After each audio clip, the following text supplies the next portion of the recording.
Fala galera, tudo bem com vocês? Hoje a gente vai falar sobre frações e a gente vai tratar do tema comparação de frações, tá? Do que se trataria a comparação de frações? Antes da gente iniciar, só quero pedir que vocês curtam o vídeo, compartilhem, deixem o like, deixem o comentário com a dúvida, compartilhe com os amigos que vocês verem que precisam, que seria interessante ver esse conteúdo, para ajudar a gente a crescer, tá? Comparar duas frações. Digamos que você tem uma fração que é descrita por 2 terços, e você tenha uma outra fração que é descrita por 5 quartos.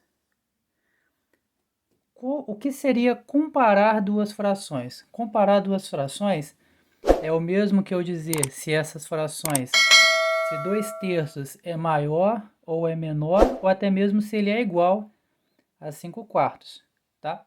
E aí eu vou ter que fazer alguns artifícios para mim saber isso. Alguns momentos a comparação é direta, mas em alguns outros momentos isso vai ficar um pouquinho mais trabalhoso, mas uma coisa extremamente fácil.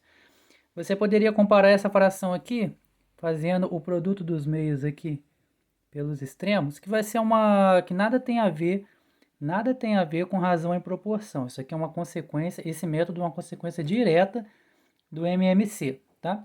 Então, se você fizer 2 vezes 4 vai ser 8, 3 vezes 5 vai ser 15, tá? Então, 8 é menor que 15, certo?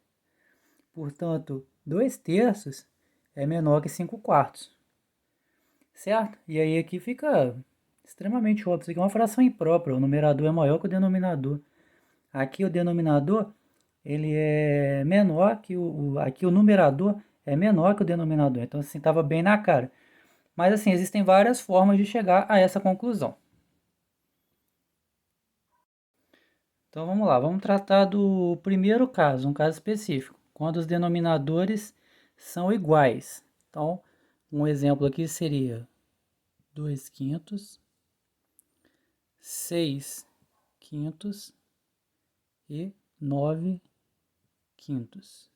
Poderia, se você perceber que esses números, o numerador está na ordem crescente.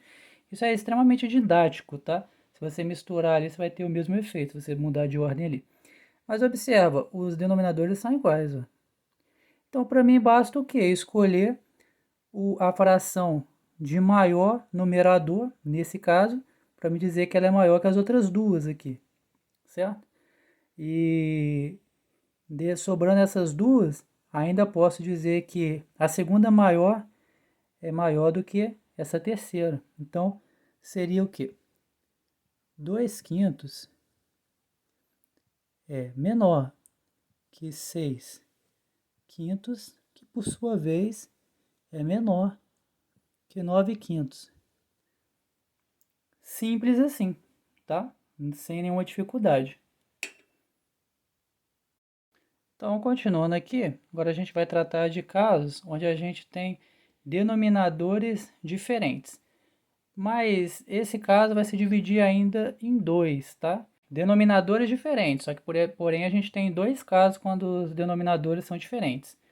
Vamos primeiro para os denominadores diferentes, no entanto, com numeradores iguais. E aí vai ficar tão simples quanto o primeiro caso, certo?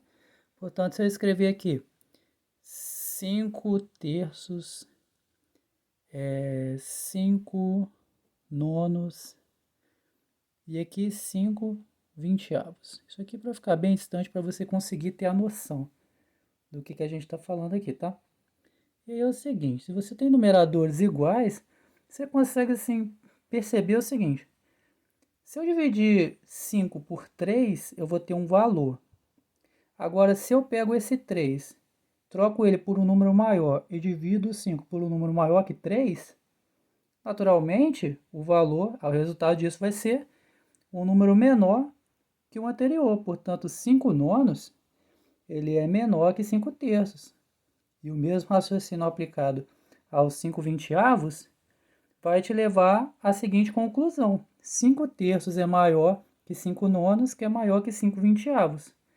E aí, para que você possa ver, 5 vinteavos é menor que 5 nonos, que é menor que 5/3.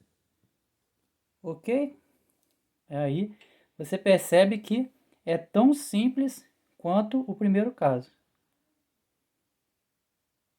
E agora a gente chega no segundo caso, quando a gente tem denominadores diferentes, que é o caso quando eu tenho tanto os denominadores diferentes quanto os numeradores diferentes, tá? E aí vamos, né, começar da seguinte maneira. Pensa você, agora a gente vai usar duas para ficar mais fácil, menos trabalhoso para nós, mas é extensível a 3, 4, quantas forem necessárias. Então, se você pensar aqui, 5/3 e pensa também em 7/2, tá? Escolhi dois números primos aqui para facilitar o MMC. Pensa você o seguinte, como você descobriria qual é a maior? E aí você vai pensar logo, né? Que é o seguinte, tira o MMC, dois números primos, o MMC de números, entre números primos é o produto deles. Então eu tenho aqui 3 vezes 2, 6, né? Então o 6, essa fração vai retornar para mim 10/6, não é isso? 6 dividido por 3 dá 2, e 2 vezes 5 dá 10. E aqui vai dar 21, certo? 6 dividido por 2, 3. 3 vezes 7, 21. Logo, aqui, ó, 10/6 é menor que 21/6, certo? Então, esse é um meio de fazer, você tirar o MMC. Mas você vai ver que existem outros dois métodos mais interessantes para esse tipo de situação. Mostrando então a segunda forma de fazer comparações entre frações nesse caso aqui, pensa você aqui em 2/3 e 5/4. Qual das duas era maior? Vamos tirar um MMC? Era possível. Mas só que olha só, se você fizer assim, se você multiplicar este por este e este por este, você vai chegar no resultado 8 e aqui 15. E aí, você vai chegar à conclusão que 2/3 é menor que 5/4. Sabe, que mágica é essa aí que foi feita? Que aconteceu aí? Que foi feito aí? Que aconteceu?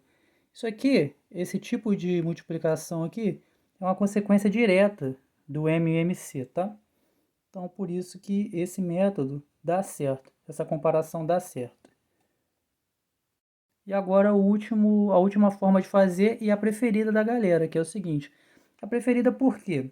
Porque se você tiver em contexto que você possa usar a calculadora, então isso vai se tornar extremamente prático para você. Então, por exemplo, se você pensar que vamos escolher estrategicamente uma fração fácil de dividir, para que a gente possa ter bem essa noção. Então, vai lá, 15/3.